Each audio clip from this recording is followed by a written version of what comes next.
तो आइए शुरुआत करने जा रहा हूं आज की सबसे पहली और बड़ी खबर के साथ, जिसमें देश पर बवाल और हंगामा है। धरने पर उबाल और दिल्ली में बवाल। इस बवाल और हंगामे के बीच प्रधानमंत्री नरेंद्र मोदी संसद पहुंचे। एनडीए की बैठक थी संसदीय दल की मंगल मिलन में।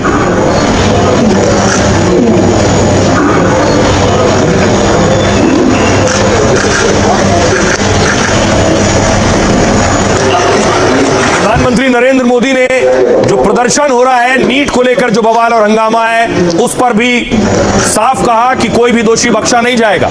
इस बैठक के ठीक कुछ वक्त बाद राहुल गांधी प्रधानमंत्री नरेंद्र मोदी के आवास की तरफ बढ़ रहे थे। राहुल गांधी, प्रियंका गांधी और दूसरे नेता और कार्यकर्ता।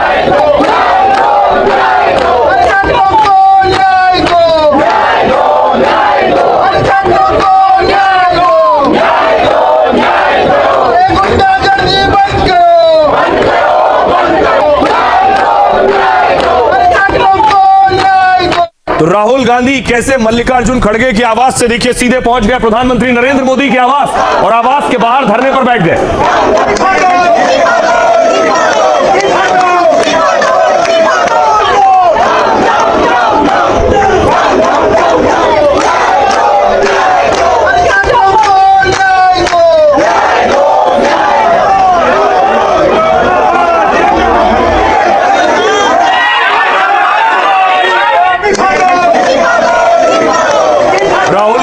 प्रदर्शन जारी था प्रधानमंत्री नरेंद्र मोदी के आवास पर। इस बीच जब प्रधानमंत्री के आवास के बाहर थे तो पीएमओ में मंत्री जितेंद्र सिंह को भेजा गया।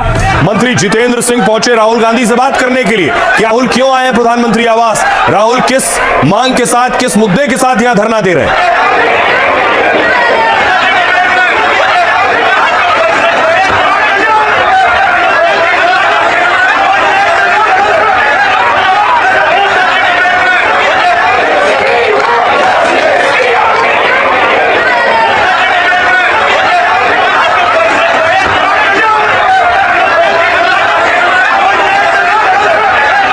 जितेंद्र सिंह बहुत देर तक राहुल गांधी से बात करते रहे। राहुल गांधी ये सब बताते रहे कि उनकी क्या क्या मांग और क्या क्या डिमांड है।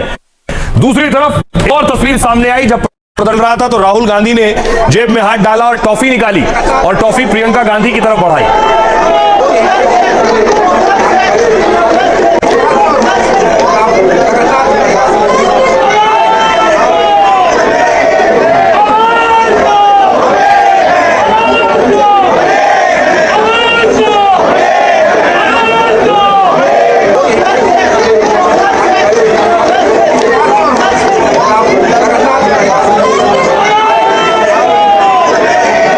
अब देखिए राहुल गांधी कहां थे, ये आप देख रहे हैं, ये है प्रधानमंत्री आवास यानी प्रधानमंत्री नरेंद्र मोदी का घर।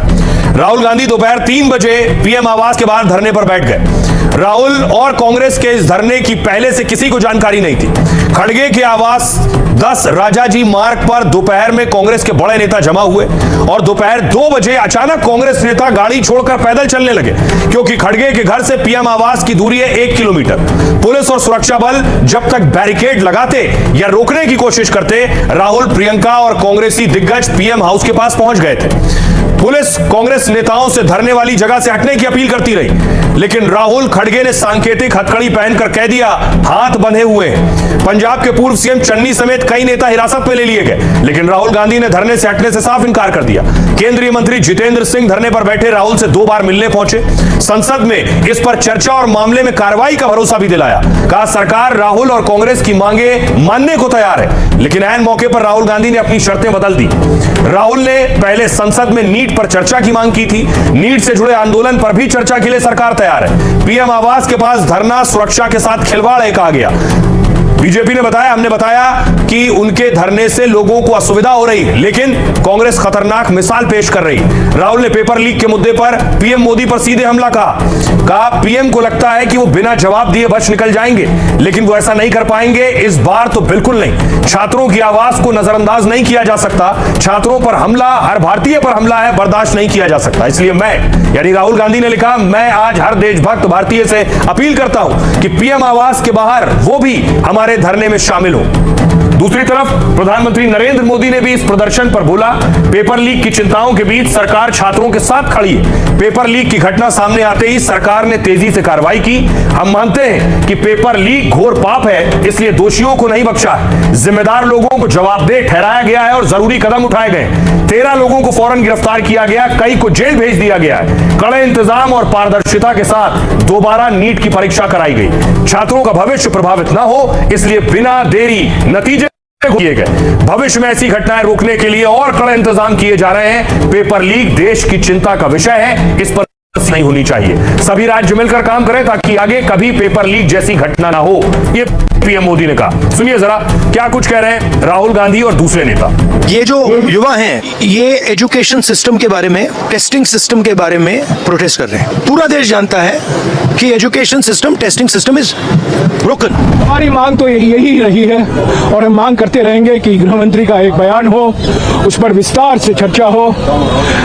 शिक्षा प्रणाली को लेकर, परीक्षा प्रणाली को लेकर, दिल्ली पुलिस द्वारा जो छात्रों पर अत्याचार किया गया था कल, उस पर चर्चा हो और शिक्षा मंत्री का इस्तीफा लीजिए। सरकार ये कह रही है कि संसद में चर्चा के लिए तैयार है, न केवल इस विषय को लेकर बल्कि इस विषय के साथ संबंधित अन्य सभी विषयों को विस्तृत चर्चा के लिए तैयार है। तो बोले साहब नहीं, हम तो यहीं बैठेंगे, आप हमें उठा लीजिए। बोले साहब मैं तो आपसे चर्चा करने आया था बड़ी विनम्रता से, आपको उठाने का तो हमारा इरादा नहीं था। मैं तो सिर्फ आपसे ये अनुरोध करने आया था, लेकिन ऐसा लग रहा है कि आप उस मूड में ही नहीं है कि आप कुछ वाया मीडिया या रास्ता निकाला जा सके।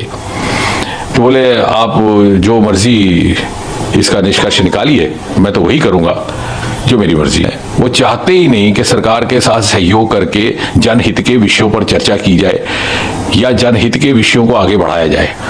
वो ये मन बना करके आए हैं कि कन्फ्रंटेशन हो, कन्फ्लिक्ट हो, मुझे कोई मुद्दा मिले। सरकार और पार्टी अगर युवाओं के साथ है, क्या बच्चों के कपड़े फाड़ने के लिए, क्या बच्चों को लाठी मारने के लिए, क्या युवकों को दबाने के लिए और उनको आंसू बहाने के लिए लगाए आप और सुरक्षित रखने के लिए बोल रहे हैं? अरे आपको दूसरों को टॉन्ट मारने के बजाय दूसरी कोई भाषा नहीं आती। युवाओं का भविष्य के साथ कोई खिलवाड़ नहीं होने के लिए और खिलवाड़ नहीं करने देने के लिए सख्ती से कदम भी उठाए, सजा भी दे दोषियों को और फिर फुल प्रूफ सिस्टम काम जो अभी कर रहे हैं उसमें भी सब मिल करके करें। इसको प्रधानमंत्री जी ने बल दिया है। अब देखिए, राहुल गांधी प्रधानमंत्री नरेंद्र मोदी के आवास के बाहर धरने पर थे। राहुल गांधी से कहा गया वो यहां नहीं बैठ सकते। सबसे पहले आज की पहली बड़ी खबर बताएंगे आपको, मोदी का घर और राहुल का धरना। एक तरफ आपने देखा जंतर मंतर में धरना और प्रदर्शन चल रहा है, दूसरी तरफ अचानक राहुल गांधी कब, कैसे और क्यों प्रधानमंत्री नरेंद्र मोदी के घर के बाहर पहुंच गए। उसके बाद क्या हुआ पीएम आवास के बाहर, यह आपको बताऊंगा। प्रधानमंत्री नरेंद्र मोदी ने क्या कहा और राहुल को मनाने के लिए सरकार की तरफ से कौन आया, उसके बाद कैसे राहुल को पुलिस उठाकर ले गई। इस पूरे हल्ला हंगामे के बीच आपको लिए चलूंगा उन लोगों के बीच जो कल के प्रदर्शन में घायल हुए हैं, चाहे वो प्रदर्शनकारी हो या फिर पुलिस वाले, और साथ ही पुलिस ने कौन सा एक्शन शुरू किया है उन लोगों के खिलाफ जिन्होंने बवाल किया, गाड़ियां तोड़ी। अगली बड़ी खबर बात करेंगे, दिल्ली पुलिस के रडार पर बवाली है। पुलिस ने वो सीसीटीवी निकाल लिए हैं, एक एक तस्वीर निकाल ली है जिसमें उपद्रव करते हुए लोग नजर आ रहे हैं। वो छात्र नहीं थे, प्रदर्शनकारियों का कहना यह है। कौन लोग थे फिर वो? पुलिस ने कितनी एफआईआर दर्ज की है, कितने लोगों को हिरासत में लिया है और कौन कौन निशाने पर है। अगली बड़ी खबर बात करेंगे, सिक्किम में मौत की सुरंग। आपको सिक्किम लिए चलूंगा जहां मजदूर काम कर रहे थे। सुरंग में आखिर ऐसा क्या हुआ, लैंडस्लाइड कैसे हुई, मलबा गिरा जिसके बाद बहुत से मजदूर फंस गए हैं, कैसे उनकी जान को खतरा है, कैसे उन्हें बचाने की कोशिशें जारी हैं, ये आपको बताऊंगा। अगली बड़ी खबर बताएंगे, रूस यूक्रेन की लड़ाई हो रही है और भारत का एक्शन। आपको बताऊंगा कैसे एक शिप जा रहा था, एक जहाज जा रहा था जिस पर रूस ने बड़ा अटैक कर दिया और उसमें कई भारतीयों की मौत हुई है। कौन सा वो शिप था, भारत के कौन कौन से लोग उसमें बैठे थे, मौजूद थे, और साथ ही किस हथियार से पुतिन ने उस पर अटैक किया है। और आखिर में बात करेंगे नॉर्थ ईस्ट वेस्ट बाढ़ का अटैक। आपको बताऊंगा कि आखिर किन किन राज्यों में बाढ़ और बारिश का खतरा है। अगले आने वाले कुछ दिन में आपके शहर का हाल क्या रहने वाला है बारिश से, इस पर बात करेंगे। इन तमाम खबरों पर तफसील से बताएंगे आपको। आइए शुरू करें, उससे पहले आपको दिखाते हैं हेडलाइंस।